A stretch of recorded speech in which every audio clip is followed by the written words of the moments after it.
My top 3 weirdest 3D prints. Number 3. 3D printed mechanical hand. Pretty fun for picking up and playing with stuff.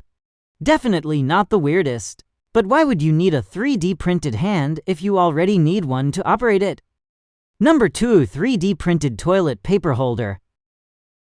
Is that an iPhone 17 Pro? Number 1. 3D printed pop-eyed Maui.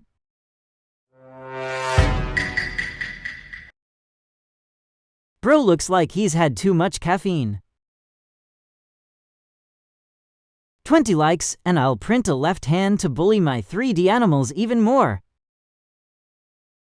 Don't worry, we'll probably be fine. And those are my